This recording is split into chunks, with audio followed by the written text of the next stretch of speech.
안녕하세요, 여러분. 한이재미 배정선 선생님입니다. 배정선 선생님과 함께하는 고급 한국어 읽기 15번째 책 엉뚱이 소피의 못 말리는 패션, 우리 지난 시간까지 읽어봤는데요. 여러분 어떻게 재밌게 읽었습니까? 선생님은 되게 재밌었어요. 소피 부모님과 선생님의 갈등도 재밌었고 자, 그래서 오늘은 이제 중간중간에 선생님 설명하는 거 없이 전체적으로 쭉 한번 읽어 드릴 테니까 여러분도 따라 읽으면서 눈으로는 글을 보고 속으로 따라 읽으면서 한번 보세요. 그러면은 하나하나 따로따로 볼 때 했던 선생님 설명도 생각이 나고 그리고 단어도 잘 기억할 수 있을 겁니다. 그러면 선생님은 이제 뿅 사라질게요. 잘 들으세요. 엉뚱이 소피의 못 말리는 패션. 아가들이 우는 것은 배가 고프거나 기저귀에 오줌을 쌌거나 아니면 좀 안아줬으면 해서 그러는 것이다. 그러나 소피는 그런 이유로 울지 않았다. 4개월 때에 소피는 마음에 안 드는 옷을 입혀 놓았다고 울었다. 첫 돌 무렵에는 분홍색 원피스만 입으려고 했고 손으로 수놓은 무늬가 있는 것을 특히 좋아했다. 2돌이 되고 나서는 다른 애들이 입는 옷은 안 입으려고 들었다. 소피가 제일 많이 가지고 노는 장난감은 모자, 리본, 단추, 끈 같은 것들이었다. 소피에게 엉뚱이라는 별명이 붙은 것은 이 때문이다. 소피가 말을 하기 시작하자 식구들은 소피가 똑똑한 원숭이가 되기를 바랐다. 그러나 소피는 다른 아기들처럼 멍청하게 눈, 코, 입 같은 말을 흉내내려 하지 않았다. 그 대신에 옷을 들고 또박또박 이렇게 말하는 것이었다. 등판, 소매, 깃, 단추, 주름, 주머니, 레이스, 지퍼. 만 3살이 되자 소피는 구두 끈을 맬 줄 알았다. 블라우스, 양복 저고리, 스웨터 등 눈에 띄는 대로 인형 옷의 단추를 채웠다 끌렀다 하면서 놀았다. 인형 옷만 가지고 그러는 게 아니라 진짜 사람들이 입는 옷을 가지고도 그러는 것이었다. 지퍼가 달린 옷은 소피에게는 환상적인 놀잇감이었다. 소피를 돌봐줄 수 없을 때에는 인형 하나 없어도 못 입는 옷가지들을 하나 가득 갖다 주면 되었다. 소피는 넝마 같은 옷들로 금세 이상한 장식품을 만들어내곤 했다. 하긴 소피는 인형이 필요 없었다. 자기가 인형이나 마찬가지였으니까. 5살이 되자 소피는 어린이 그림책보다도 패션 잡지 뒤적이는 걸 더 좋아했다. 젤라바, 기모노, 판초, 사리 같은 신기한 옷들을 구경하며 넋을 잃었다. 6살 때 소피는 그림을 그릴 때에도 종이 한 구석에 해나 집 등을 그리는 적이 없었다. 그 대신 풍성한 옷 그리기를 좋아했다. 그것이 소피에겐 집이었다. 초등학교에 입학하자 소피는 너무나도 이상하게 옷을 입고 다녀서 선생님이 어찌할 바를 모르게 했다. 그러나 소피는 분명히 발은 2개인데 왜 사람들은 똑같은 구두 2짝을 신는지, 왜 같은 색깔의 양말 2짝을 신는지 도무지 이해할 수 없었다. 그래서 소피는 한 짝이 없어진 양말을 모으기 시작했다. 한 짝밖에 없는, 그러니까 쌍둥이가 아닌 양말은 소피에게는 보물과도 같은 것이었다. 소피는 균형이나 단순함을 싫어했다. 소피는 언제나 활기에 활기가 넘치기를 바랐다. 옷이나 양말, 장신구 등의 색깔이 화려하고 가짓수가 많을수록 마음이 편안했다. 8살이 되자 소피는 반 아이들 사이에서 괴상한 아이로 통했다.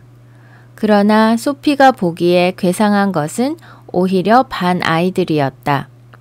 얼마든지 다르게 모양을 낼 수 있는데도 애들은 왜 늘 똑같은 청바지에 티셔츠를 걸치고 오는지 알 수 없는 일이었다. 교실에 있는 의자마다 똑같은 푸른색 엉덩이, 푸른색 허벅지, 푸른색 종아리가 있다는 건 얼마나 끔찍한 일인가. 다행히도 발목 부분에 이르면 무지개 색깔이 나타난다. 만약 소피가 청바지를 입었다면 분명히 조그만 그림이 수없이 그려 넣은 화려한 엉덩이가 등장했을 것이다. 그러나 소피는 청바지가 없었다. 소피의 옷장은 정말 동화나라 같았다. 그렇다고 소피 부모님이 딸에게 옷을 사주는데 재산을 털어넣는다는 생각은 하지 말기 바란다. 전혀 그렇지가 않다. 소피는 집에 있는 걸 가지고 자기가 알아서 꾸려나갔다. 필요하면 엄마 서랍이나 아빠 옷장을 뒤지는 일도 서슴지 않았다. 무늬나 색깔이 마음에 들면 자기 몸이 5개는 들어갈 것 같은 커다란 아빠의 와이셔츠도, 땅바닥에 질질 끌리는 엄마의 치마도 소피는 다 꺼내왔다. 치마를 끌어올리고 벨트를 적당히 사용해서 자기 키에 맞추었다. 벨트라고 꼭 허리에만 하라는 법이 어디 있는가? 소피는 외동딸인데다가 용감하고 영리하고 독창적이며 아주 귀여웠기 때문에 부모님은 소피가 하는 대로 가만히 내버려 두었다. 그렇기는 하지만 선생님으로부터 다음과 같은 경고성 편지를 받은 날에는 부모님도 약간 걱정을 하지 않을 수 없었다. 소피 부모님께 우리 학교에서는 다음과 같은 복장을 엄격히 금지하고 있음을 삼가 알려드립니다. 위에서 아래로 순서대로 1. 비단 꽃 플라스틱새 타조 깃털 커다란 진주 장식이 달려있는 밀짚 모자를 훔쳐 쓰고 오는 것. 2. 3개 이상의 목걸이나 금속 벨트 혹은 스카프를 착용하는 것. 3. 학교가 싫어요. 어휴, 가만히 놔둘 것 같은 불순한 말이 적힌 티셔츠를 입고 오는 것. 4. 모피 옷이나 금속성 실로 짜서 번쩍거리는 스웨터 혹은 이와 유사한 망토를 걸치고 오는 것. 5.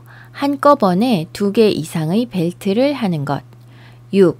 한꺼번에 2개 이상의 치마를 입는 것. 이뿐만 아니라 양말과 신발을 짝짝이로 신고 오지 않도록 도와주시기 바랍니다. 학교는 어디까지나 학교이지 사육제 장소가 아님을 충분히 고려해 주시기를 부탁드립니다. 소피 부모님의 깊은 이해와 협조를 부탁드립니다. 담임교사 필리베르 드림. 소피 부모님은 문제의 사육제 차림이라는 것이 자기 딸의 평상복 차림을 말한다는 걸 조금도 어렵지 않게 짐작할 수 있었다. 부모님은 소피에게 왜 그렇게 옷을 여러 겹으로 입고 액세서리를 잔뜩 달고 다니는지를 자주자주 물어보았다. 그럴듯한 대답을 한참 생각하다가 소피는 이렇게 말했었다. 아침만 되면 뭘 입어야 될지 모르겠어요. 그래서 이것저것 다 입고 가는 거예요. 혹은 좀 더 정직하게 이렇게 말하기도 했다. 이렇게 해야 옷을 입은 기분이 들거든요. 그러나 자기 생각을 좀 나타내고 싶을 때에는 이렇게 설명했다. 그러니까 나는 시를 쓰는 것처럼 옷을 입는 거예요. 내 몸은 종이고요. 2 손은 만년필, 2 눈은 영감의 창이에요. 모자는 느낌표이고요. 스카프는 쉼표, 레이스는 말줄임표예요. 소피는 자신의 시가 무엇 때문에 문제가 되는지, 누가 왜 마음에 안 들어 하는지 전혀 이해를 할 수가 없었다. 그래서 이렇게 물었다. 아빠, 그게 나쁜 거예요? 이번에는 소피의 부모님이 담임 선생님께 답장을 쓰셨는데 결국은 이 편지로 소피의 질문에 대답을 한 셈이 되었다. 선생님 보십시오. 우리 소피의 옷차림이 이상하다고 생각하는 사람들이 많으리라는 건 저희들도 알고 있습니다. 그렇지만 겉장만 보고 책을 판단할 수는 없지 않습니까? 소피는 학업 성적도 우수하고 주의력도 깊은 편이며 예의 바르고 사회성에도 문제가 없다는 점을 주목해 주시기 바랍니다. 소피는 전혀 남을 방해하는 아이가 아닙니다. 옷차림에 지나치게 신경을 쓰지 않아 주시면 고맙겠습니다. 교육이란 창의성을 마음껏 발휘할 수 있게 하는 것이라고 믿습니다.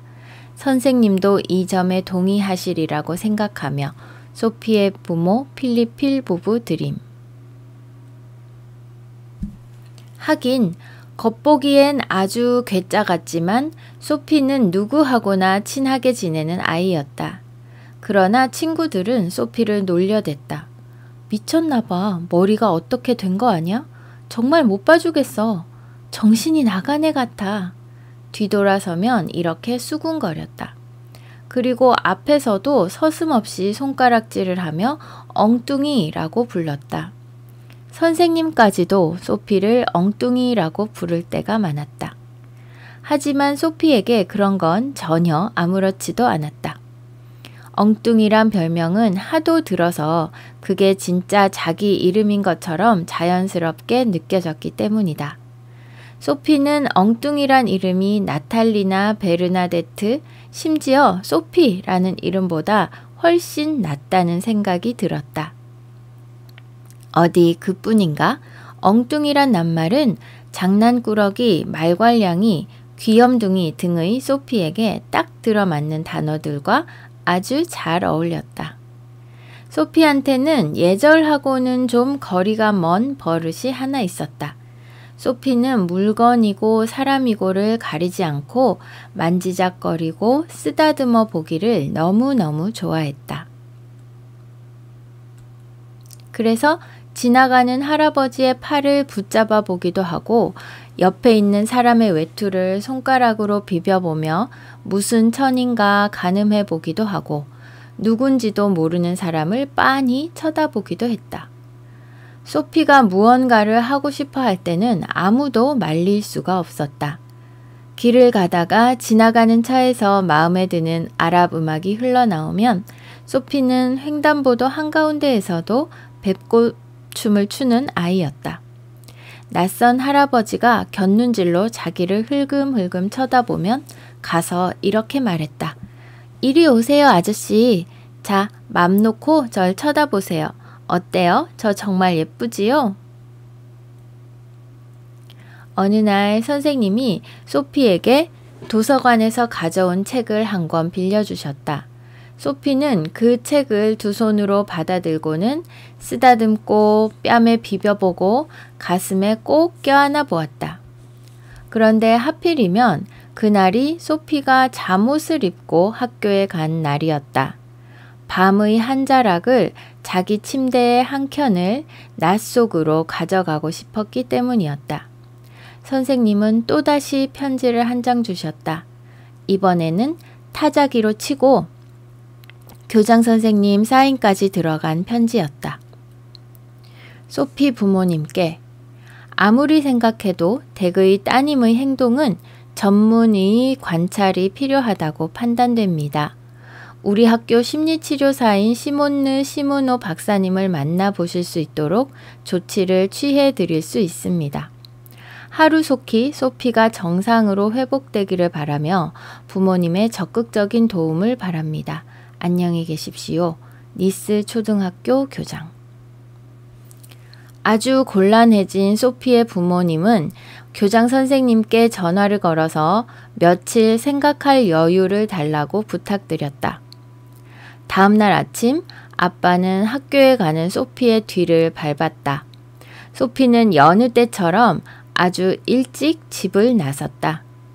학교 갈 시간이 멀었는데도 소피는 밖에 나가고 싶어서 안달이 난 아이처럼 일찌감치 집을 나섰다. 그런데 소피는 정작 밖으로 나와서는 느릿느릿 걷는 것이었다. 게다가 길을 가면서 하는 행동도 가관이었다. 갑자기 딱 멈춰 서더니 하늘을 올려다 보지를 않나, 땅을 내려다 보지를 않나, 그러더니 주위를 두리번 거리기도 했다. 마치 허공에 떠가는 구름의 움직임을 쫓아서 사진이라도 찍으려는 사람처럼, 혹은 큰 길에 우글거리는 사람들의 몸짓 하나하나 뜯어보아야 한다는 듯이. 가다가 몸을 굽혀 노란색, 붉은색 나뭇잎을 주워서 자기 옷에 달기도 했다. 소피는 나무가 잎이 다 떨어지는 것이 불쌍해 보였다. 그래서 나뭇잎들을 주워다가 가지에 도로 붙여 놓으려고 애를 썼다. 겨울이면 소피는 벌거숭이 나무에 자기가 만들어낸 장식들을 줄줄이 달아서 옷을 입혔다. 꽃이 피고 열매가 맺힐 때까지 기다리는 동안 나무가 심심할 거라며 과일을 줄에 꿰어서 나뭇가지에 매달기도 하고 나무 등걸에는 헝겊으로 만든 리본을 메어주기도 했다. 고개를 뒤로 젖히고 전선 위에서 고개를 부리고 있는 새를 관찰하기도 했다. 온통 재미있는 것 투성이었다.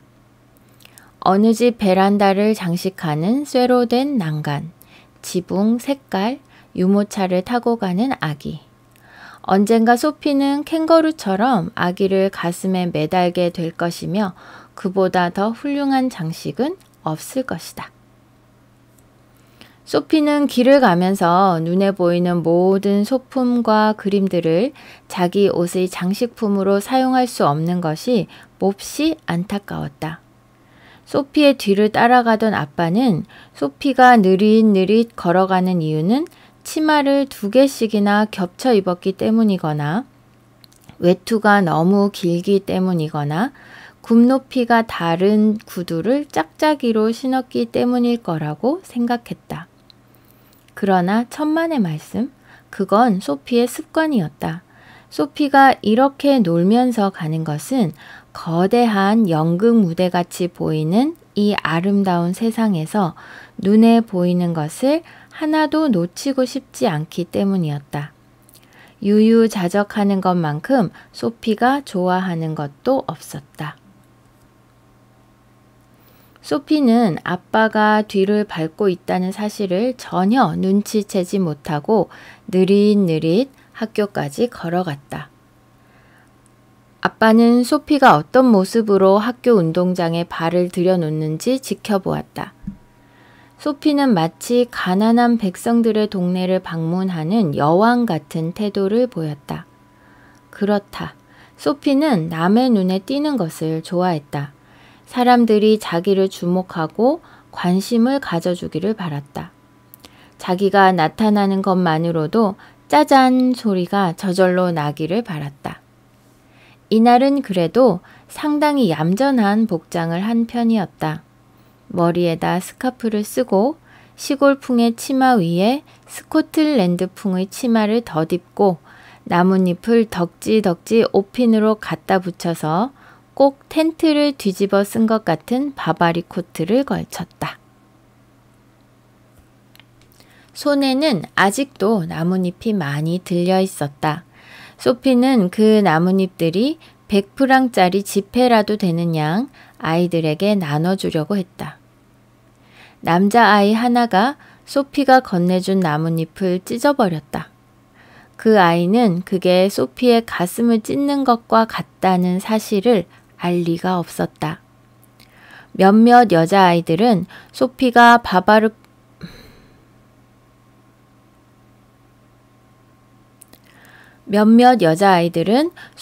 바바리 코트에 조심조심 고정시켜 놓은 나뭇잎들을 살살 잡아당겼다. 그것은 마치 소피 자신의 머리카락을 잡아당기는 것과 같았다. 그렇게 뜯어낸 나뭇잎들을 아이들은 마구 밟아버렸다. 그게 소피의 꿈을 밟아버리는 일인 줄도 모르고. 아이들이 딸에게 그렇게 짓궂게 구는 것을 보니 소피 아빠는 무척 마음이 아팠다. 그리고는 몹시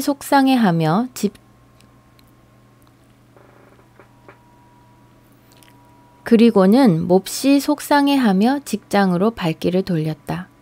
속으로는 이미 어떤 중대한 결심이 서 있었다. 토요일 오후 아빠는 귀여운 소피의 손을 잡고 백화점으로 갔다. 소피에게 백화점은 옷들의 천국이었다. 볼 게 너무 많아서 소피는 눈을 어디에다 두어야 할지 몰랐다. 거위와 악어와 코끼리가 그려진 넥타이도 뒤적거려 보고 실크, 순면, 순모로 만든 스카프도 만져보았다. 금빛, 은빛이 나는 장신구들도 있었다. 소피는 이 꿈같은 세계 속에서 몇 시간이고 머물러 있고 싶었다. 그러나 백화점을 좋아하지 않는 아빠는 1분이라도 시간을 지체하고 싶어 하지 않았다. 소피, 이리 와봐라. 아빠가 학교 갈 때 입는 정상적인 옷들을 사줄게. 엘리베이터는 아빠와 소피를 태우고 어린이 용품 코너로 올라갔다. 소피는 조금도 주저하지 않고 얌전히 블라우스, 연초록 샌들, 진 분홍색 코르덴 바지, 남색 주름 치마, 분홍색 꽃봉오리 무늬가 가득 있는 원피스를 골랐다. 아빠는 청바지와 티셔츠를 사주고 싶었지만 소피가 싫어했다. 이왕 사는 옷 왜 하필이면 흔해 빠진 청바지랑 티셔츠예요? 청바지가 발랄해 보이고 질기고 좋잖아. 아니에요, 아빠. 청바지는 눈에 잘 안 띈단 말이에요. 이래서 아빠는 어쩔 수 없이 소피가 고른 물건값을 지불하고 집으로 돌아왔다. 소피는 새로 산 옷을 엄마 앞에서 입어 보였다. 엄마는 소피가 다른 아이들처럼 차려입은 것을 보고 너무 좋아서 한마디 안 할 수가 없었다. 소피, 너무 멋지구나. 아주 예뻐. 너한테 아주 잘 어울린다. 엄마의 흥분은 그 다음 날까지 계속되었다. 일요일에 소피는 얌전한 새 옷을 입고 쇼를 걸치고 몇 개나 되는 목걸이, 브로치, 벨트로 장식을 하고 머리에는 터번을 두르고 시내로 옷자랑을 하러 나갔다. 언제나 그렇듯이 길 가는 사람들이 눈살을 찌푸리며 쳐다보았지만 기분이 워낙 좋았던 소피는 아랑곳하지 않았다.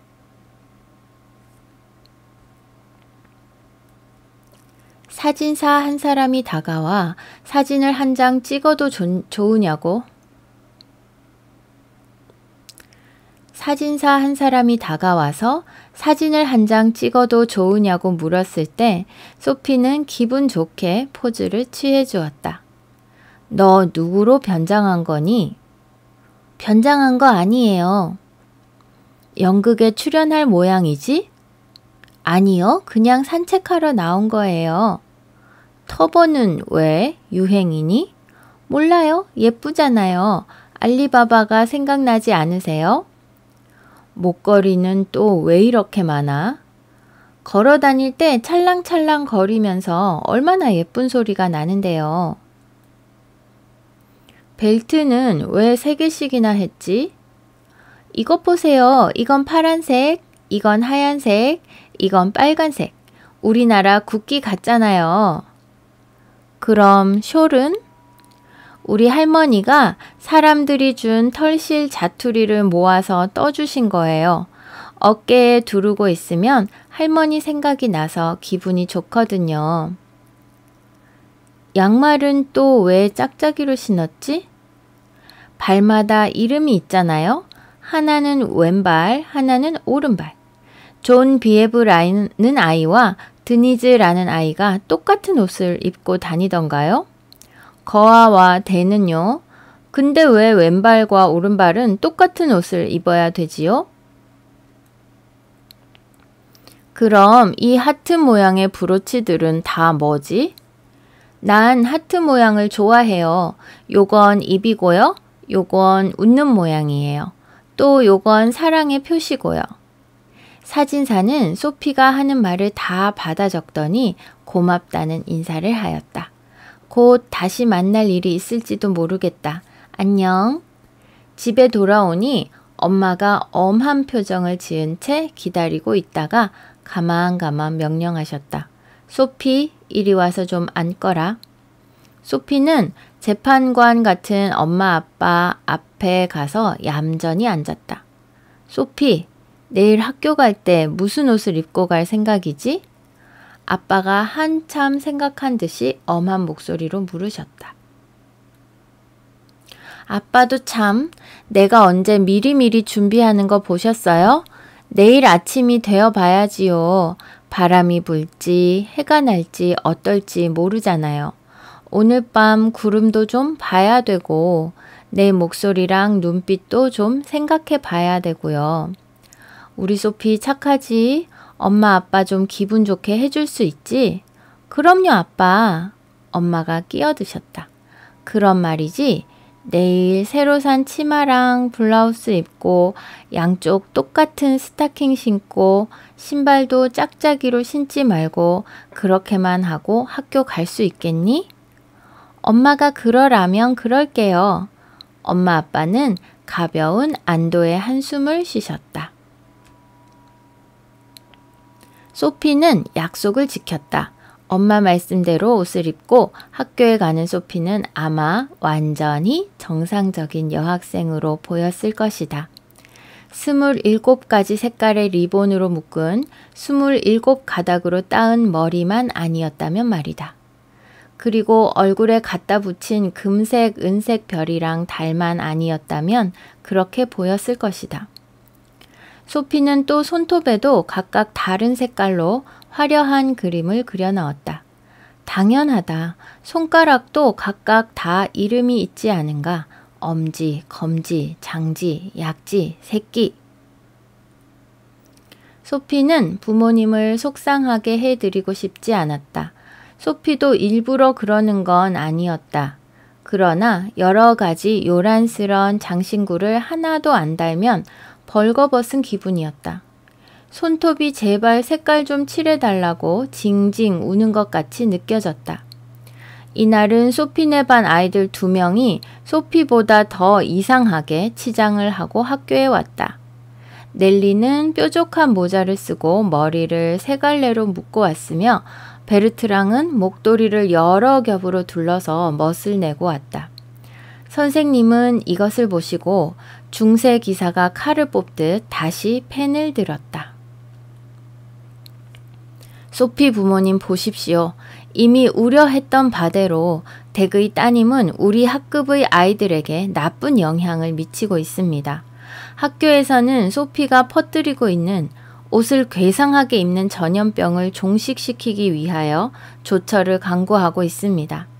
다시 한번 말씀드리지만 학교는 어디까지나 학교이지 가장 행렬 대회장이 아닙니다.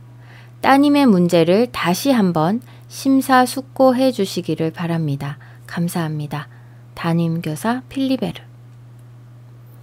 소피의 엄마 아빠로서 할 수 있는 것은 딱 3가지 뿐이었다. 첫 번째, 전학을 시킨다. 두 번째, 평일에는 하루에 3번, 일요일에는 하루에 6번 소피에게 잔소리를 한다. 세 번째, 심리치료사에게 가보게 한다. 엄마 아빠는 3번째 방법을 선택하셨다. 소피는 아무런 거리낌 없이 시몬느 시무노 박사님을 만나러 갔다. 소피는 박사님이 준 퍼즐과 장난감을 가지고 아무 생각 없이 재미있게 놀았다. 그런 다음 박사님과 소피는 친한 친구 사이처럼 이야기를 나누었다. 소피, 왜 옷을 그렇게 귀찮게 입고 다니는 거지? 귀찮다고요? 그래, 복잡하잖아. 무겁기도 하고. 무거워요? 전 날아갈 것 같은 기분인데요. 좋아, 그럼 지나치고 필요 없고 너무하다고 해두자. 소피는 걱정스러운 얼굴로 되물었다. 지나치고 필요 없고 너무하다고요? 그래, 별나잖아. 다른 애들하고 다르잖아. 박사님이 꾸지람조로 말씀하셨다. 그러자 소피의 얼굴이 갑자기 햇님처럼 환하게 빛났다. 소피는 맞아요, 그거예요 하는 얼굴로 박사님이 한 말을 되풀이했다. 다르다고요. 더도 덜도 아니고 바로 그게 제가 원하는 거예요. 옷 입는 거 한 가지만 다르고 싶은 거요. 물론 나머지는 다 다른 애들과 비슷하고 싶어요. 더 이상 소피에게 물어볼 것이 없어진 시무노 박사님은 교장 선생님과 소피에게 이런 쪽지를 써보냈다. 소피는 용감하고 총명하고 독특하고 창의력이 뛰어난 아이입니다. 그리고 아주 귀여운 아이입니다. 이 일이 있은 뒤 얼마 되지 않아 담임 선생님은 신문에서 오려낸 소피의 패션이라는 제목의 기사와 사진을 오려서 게시판에 붙여놓으셨다. 거기에는 이런 내용이 실려 있었다. 10살 난 소녀 소피는 추억과 사랑과 음악과 시로 옷을 차려입는다. 이 아이가 새로운 유행을 만들어 나갈 것인가? 선생님은 꼭 자기가 소피의 옷을 골라주기라도 한 것처럼 소피 자랑을 입에 침이 마르도록 하고 다니셨다. 한 주일이 흐르자 9명의 아이들이 할아버지 와이셔츠, 벨벳 옷, 질질 끌리는 원피스, 미니스커트, 맥시코트, 킬트, 니커보커, 코까지 덮는 스카프 등을 걸치고 나타났다. 한 달이 지나자 청바지를 입고 오는 아이는 한 명도 없었다. 학교 마당은 온갖 색깔과 모양을 모아서 축제를 벌여놓은 것 같았다. 그러던 어느 날 선생님은 물방울 무늬가 있는 통이 아주 넓은 바지에다가 커다란 리본이 달린 노란색 블라우스를 입고 나타나셨다. 그 다음 날 소피는 주름 치마와 하얀색 블라우스를 입고 단화를 신고 더 이상 걸치지 않고 그렇게 학교에 갔다. 네, 잘 들었죠, 여러분? 여러분도 이렇게 다른 사람과 조금 다른 점이 있어서 눈에 띈다거나 또는 그렇게 하면 안 돼, 그렇게 하지 마 라는 지적을 받은 적이 있나요? 소피는 옷차림만 다르고 다른 것은 다 다른 아이와 같기를 원했지만 그것 때문에 많은 사람들에게 그렇게 하면 안 돼 라는 지적 을 받기도 했습니다. 하지만 찬찬히 자기의 생각을 잘 설명을 했고 결국은 다른 사람들을 설득시키는 데 성공을 했어요. 여러분들도 여러분이 남들과 좀 다를 때 다른 사람들이 이렇게 하지마 라는 이야기를 한다면 소피처럼 한번 여러분의 생각을 잘 이야기해 보세요. 자, 선생님 그럼 다음 시간에 더 재밌는 책으로 돌아오겠습니다. 안녕. 더 많은 한이재미 영상 보고 싶으면 구독 눌러주시고 한이재미 소식 놓치고 싶지 않다면 알림 설정, 이번 영상이 도움이 됐다면 좋아요까지 꾹꾹 눌러주세요. 안녕.